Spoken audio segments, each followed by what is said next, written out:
Hello and welcome to the Keep It Local Maine podcast, where we interview local Maine business owners and people to learn more about what they do, who and what inspires them, and how they use experiences to steer them into the future. My name is Todd Regalinski. And I am Kimberly Regalinski. And we are the publishers of Keep It Local Maine, a local magazine that helps to showcase local businesses to the people in and around their communities.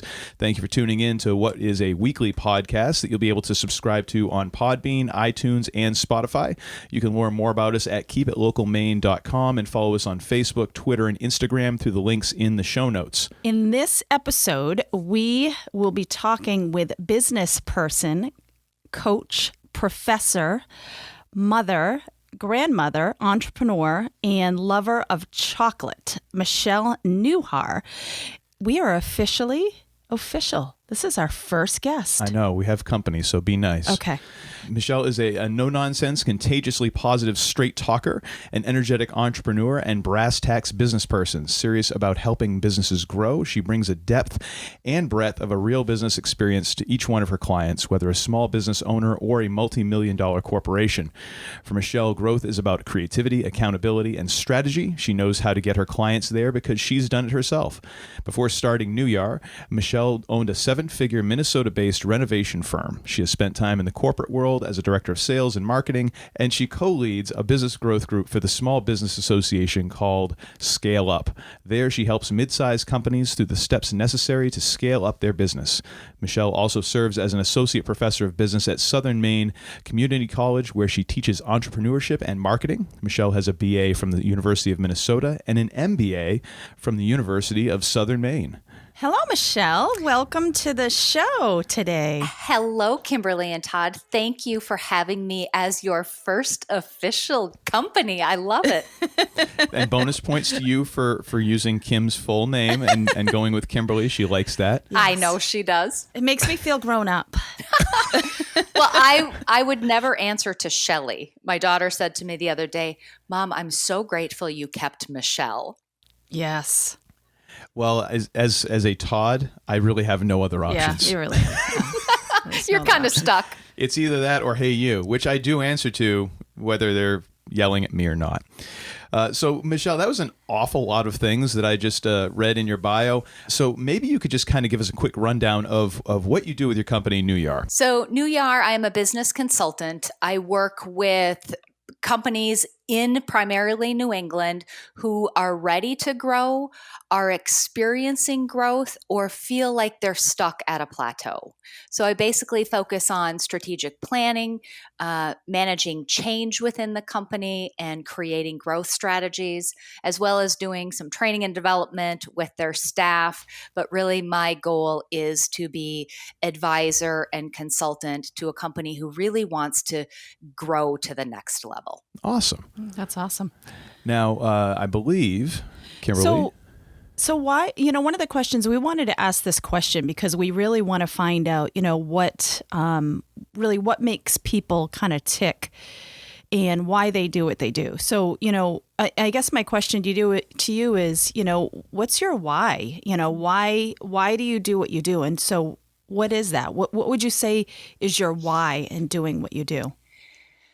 I've always been a strategic thinker. And as a child, I wanted to be a motivational speaker. So I believed, I was going to grow up and, aspire to be Zig Ziglar, Norman Vincent Peale or Les Brown. And I was able and very fortunate to be able to do that for quite a few years. But what I found for me was there was a piece missing. I would get off stage and I would fly home and I felt like, did it make a difference? Mm-hmm. And then David and I started Nu-Yar Remodeling, our construction company, and we worked with a business consultant. And I had worked with a business coach in my speaking business as well. But I saw transformational change in our business as we worked with not only a consultant, but then we worked kind of with a mastermind consulting group. And it was like, it hit me. Like, I want to take what I do and what I know as a strategic thinker and as a trainer and as somebody who, is just, I love entrepreneurs. I love entrepreneurship and be able to make a bigger difference. And so for me, that transition of being 90% speaker and 10% consultant. When we moved to Maine 15 years ago, my goal was to flip that. And today I do 90% consulting and 10% speaking. And I love it. I Nice. mean, there's some companies that I've been working with for the past decade, and to watch them grow and develop and to know their people. I feel like I'm part of all these amazing companies in a really neat role. It's almost like you get to be their cheerleader. It's just like you get to cheer them on. Yeah. And then sometimes say the really tough stuff that they don't want to hear. And eventually they're grateful that you said out loud. Right, absolutely, Yeah. and that's got to be awesome to be able to celebrate too when they do have those successes, and just to be part of that. That's got to be just such a great feeling. It is. I feel like, not that they're children by any means, but I feel like I have lots of these like kids that are businesses that are part of my life that I get to just be a part of, or maybe I'm the aunt or the grandma, or who knows. Yeah, that's awesome. Now, I have another question, but I want to throw this in because I've never heard anybody say that they wanted to be a motivational speaker as a kid. How old were you when you kind of picked up on that and said, I want to do that? I was like 8 or 9. No way. Yeah. So my dad was a motivational junkie, listened to motivational tapes forever and read books. And there was lots of dysfunction in our life. I always say we're all functionally dysfunctional, just depends on how, what percentage. But I listened to these speakers and I thought, wow, man, if you applied this stuff, like you could really create this life. And I wanted to be an author. I had these big dreams. I was kind of a quirky, weird little kid, but I was fascinated with that world, and then had the opportunity as a young woman. I was a single teen parent, and I had the opportunity to begin speaking for free to all kinds of groups and associations and colleges and social work organizations very young. And that was kind of where it took off from there. That's awesome. That's amazing. That's great. Like I said, I'd never heard that before, but it totally makes sense. Like growing up as the son of a small business owner, I kind of I'm realizing now, looking back on my life, I've developed this thing where I want to be in charge of my schedule and not necessarily have a boss telling me what to do. Besides Kimberly, of course, because that's awesome. Well, exactly. And it's funny because, a motivational speaker, there's not a career path for that. And up until, the last few years or, maybe decade, there wasn't really a career path for entrepreneurs. Now you can get a degree in entrepreneurship. But, motivational speaking, there wasn't like, oh, I'm going to go pick that as a major. That's awesome. So I guess the real question I was going to ask before I had to follow up on that out of my own curiosity is, what we have everybody in the world, specifically, of course, we want to talk about here in Maine. We've all been dealing with the wonderful season of COVID. And so my question would be, what's one lesson that you've taken from COVID, and how do you utilize that with clients? The biggest lesson that I've taken, and it's been my mantra every day, is to practice gentleness with ourselves and with others. And business is about relationships. And we've all dealt with this. Every one of my clients has had different crises or things happening as the result of this. Some are growing furiously. Some are no longer in business and may not ever be in business again. And so it's this concept of, I want to continue to move forward and have goals and, work on the future with my clients, but also acknowledging that we are dealing with a global pandemic, and it is having consequences in all of our lives. And so to give myself permission to sleep in one day if I need to take a walk during the middle of the day, to take a day off from work and social media, to give our employees more gentleness than we normally would. And I think what I've seen as the result, it's interesting because most of my work it's had to go to Zoom. I've seen more meaningful connections because I think people's walls are down. And that's been good for company culture and company culture then also leads to growth. Yeah, that's great. That is great. That's a good point. So, with that, I wanted to ask, obviously, as an entrepreneur, we are inspired. We get inspired. And so my question would be, who or what inspires you? What gets you moving? What helps get you kind of ticking? Who or what would you say inspires you? Well, it kind of goes back to the question of my why. I am inspired every time I meet with a client. It's been harder on Zoom. I'm a hugger, I'm a handshaker. That's the piece that I miss. But their energy and the courage that I see entrepreneurs having every single day as they're running their business is just, I've watched entrepreneurs in these last months fight so ferociously for their businesses with passion and energy and creativity. There are days where I'd get off, my 8 or 9 hours of Zoom calls and just have goosebumps because I just felt like I was watching people really go to battle for their businesses. And so that inspires me. My grandfather, who has passed away, was also a huge inspiration. And I feel like he still is in just like, I hear his words and his guidance. And he was my number one fan and my number one cheerleader. And he just led such an example of just being a good human. And he continues to, inspire me today. That's great. So we've already talked about the challenge that has been COVID. Aside from that, or maybe even including that, what has been your biggest challenge to date, and how have you overcome it, or how are you dealing with it? I think my biggest challenge to date that I touched on briefly was pivoting from being a speaker to being a consultant, even though I was doing some consulting, and then throwing in there 15 years ago, I started teaching as a professor at Southern Maine Community College. And I think what's been a challenge is people are like, well, what do you do? And really clarifying that in the market, I think still people are confused. Another challenge is getting people to say my last name correctly, which is why we renamed the business. Yeah. So that's been an ongoing challenge that I feel like we're solving. But it really was that pivot. And my own mindset going from being on the road and kind of being a one and done and a keynoter to really digging in for the long term with companies. So I can definitely sympathize with with people mispronouncing your last name. I know you guys can.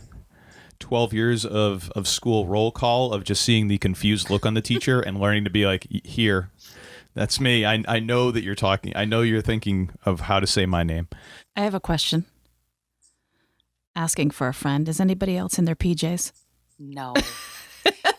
Many, many days I could say yes. Or as my granddaughter said, Grandma, are you Zoom appropriate? Which means I've got yoga pants on the bottom and a nice shirt on the top and makeup and hair done. See, now that should be a whole other thing now. Like there should be this black tie dress, there's business casual, there's, kind of like lounge wear, and then there's Zoom appropriate. Zoom appropriate. Totally. That should totally be a thing now. Almost like a mullet. It could be almost like a mullet. You know what I mean? It's almost like a mullet. It really is. It really is. Zoom appropriate is really like the mullet. Yep. Instead of business in front, party in the back, it's business on top. Although, wait a minute. You can't say party on the bottom. That's... Yeah. That starts getting in a lounge on the bottom. Lounge on the bottom. Comfy on the bottom. Comfy on the bottom. Slippers are all right. Yeah. Oh, slippers? Oh, I love me some slippers. And speaking of Zoom, I think that has been a challenge. Probably my biggest challenge in the last few years is I had set my business model up. Many consultants and coaches do a lot of virtual coaching. that's never been my model. I've been a face-to-face person and on site. I've not had an office outside the home because I don't want one, because I want to show up at clients, places of business. Mm-hmm. And that really has been a tough challenge for me. In some ways, there's been great connections, and I've really seen people, be vulnerable, and I think they had to out of necessity. But I miss what doesn't happen on Zoom, the picking up on the feel when you walk into a company, and the Mm-hmm. chit chat and the handshakes and just all of the stuff that goes into face-to-face meetings is missing. And that has been, it's a continued challenge for me. And I've done some videos, live feeds for that did not go so well in the last few months.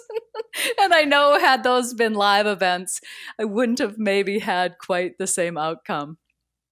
Yeah, I think everybody is on the Zoom learning curve. Yeah, absolutely. It's a whole thing. Mm-hmm. So one thing, comical.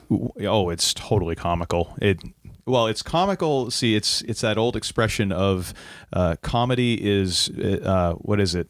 Tragedy plus time. Mm-hmm. That's the equation for comedy. Like afterwards, you're like, oh, that's funny. At the moment, oh, it ain't funny at all. No, I had one in front of 80 people live, and technology failed, and the wrong slides came up, and the notes weren't connected. I mean, I got through it, but I literally got done, and I thought that was the worst presentation I've ever given. So maybe, Todd, it will be funny 6 months from now. If not, just give it a little more time. Just give it a little more time. Just let it marinate. That's all. Exactly. So something I wanted to ask is, I mean, how do you look at your business or your kind of professional pursuits? Because there is that, I cannot remember the author. Maybe I'll look it up and we put it in the show notes. But there is that book called The One Thing, where you focus on one thing, and that is what you do. That is all that you do, and your focus is really on that one thing, and that is a kind of a means to success. Do you look at what you do as kind of a bunch of things that all are really just one thing, or do you look at it as a bunch of things that are kind of all moving in the same direction, but they're not necessarily just one thing, like having varied pursuits or varied directions? I feel my one thing is growth. So if a company is focused, they want to grow beyond where they are. In the introduction, you spoke of, I'm no longer leading that group. The funding ran out for the SBA ScaleUp. Oh. And the whole goal of that group was to help companies grow up and over $1 million in revenue. So my one thing as a business consultant is I work with companies that want to grow. And then there are different pieces that I use. Strategic planning. I look at culture. I look at the current systems and their financials. So I have buckets of things that I work with companies on. But my lane is pretty narrow, and a company knows up front, if you're going to work on growth, here's the pieces that I can do. And if you need these pieces, that would be the work of another consultant. And I think as a speaker, as a young speaker, I tried to be really generic and kind of do everything for everybody. Mm-hmm. And that doesn't work. Then you're kind of a master of none. So mm-hmm. I've really focused, working with companies that want to grow and in certain industries, construction, business services. I have a little, few that are outside of that, but I'm not working with, publicly traded companies, and, I'm not working with manufacturing firms and, biotech. Those aren't industries that I know. So I've really, I say no probably as often as I say yes when somebody calls and says, hey, we're looking for a consultant. Mm-hmm. I'm really clear today about saying, no, I'm not the best fit for you because my skills wouldn't match what you need. And I think that has come over time. It came with a few lessons over the years of saying yes to things that I knew in my gut I should have said no to. And those are learning lessons. Yeah. I think sometimes we're hungry in those early years of business and we're like, yep, I could do that. And I could do that. And today I know that here's the lane that I'm really good at. And as long as I continue to focus there, I can do really good work for clients. If I start trying to be something I'm not, or kind of play in that gray area where somebody else is really more of an expert, that's not a recipe for success. Right. Yeah. I think that's I think it's business maturity, but also it's life maturity as well. Yeah. When you start understanding the power of no. Yes, absolutely. And being able to be comfortable saying no to things. I think that's huge. Yeah. So what has been your biggest success to this date, would you say? Oh, that's a tough question. I always go to more personal, like I've raised 3 beautiful grown children, have 3 awesome grandkids, been married for almost 30 years.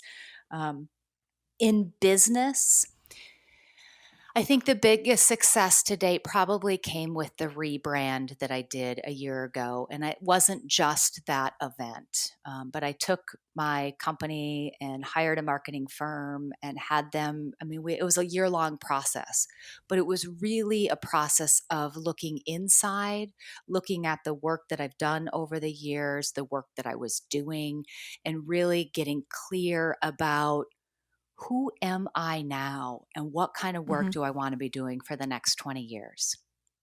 And that to me just felt like, I landed. I still prior to that, again, kind of was struggling in my own mind with, narrowing that lane and being really clear about, what we were just talking about, what I say yes to and what I say no to. And so I think for me, that was a huge step forward. And I feel like once I was able, it was kind of like I launched, and all of the sudden the clients that I had been looking for and the type of work that I'd been looking for, it just started to open up. And I think part of that was just my own confidence in, all right, I am putting a stake in the ground and this is the work that I'm doing. And I'm saying no to all of that other stuff. That's great. That's great. So we always like to kind of then bring it back to Maine. I say we always, as in our second episode. So now we're starting a trend. So we want to kind of get out of business for just a second here and ask as our final question, what is your favorite place in Maine? Or even your favorite thing about Maine? My favorite thing about Maine is the power of the ocean. So probably my very favorite place, it would be Kennebunkport. The very first time we ever came to Maine, we stayed in Kennebunkport. And when we came around, we stayed at the Cape Arundel Inn. And when we came around the corner, the surf was just crashing. And I had the sunroof open and I could smell the ocean. And I was like, yep, I'm going to live here. And that smell, that kind of force of the ocean hitting the rocks, like there's no better place wherever I can find that on the coast of Maine. Yeah, it's beautiful. Now I want to go to the beach. Me too. Except I have to work today. I have to work today too. So. I was going to say, wait a minute, that we've got plans. I have a things to do list. Yes. So maybe later. So, well, thank you very much, Michelle, for taking time out of your day to talk with us and to share with our listeners about your business and about just in general successes, inspiration, all that. If you want to follow Michelle, you can definitely do that. I'll post all of her links and appropriate links and information in our show notes. So be sure to follow her on social media and connect with her. And of course, if you're looking for a business coach, if you're looking for someone to help your business grow, Michelle is the person to call. So thank you again, Michelle. We really appreciate your time. Thank you, Todd and Kimberly. All right. Have a great day. You too. You guys are awesome.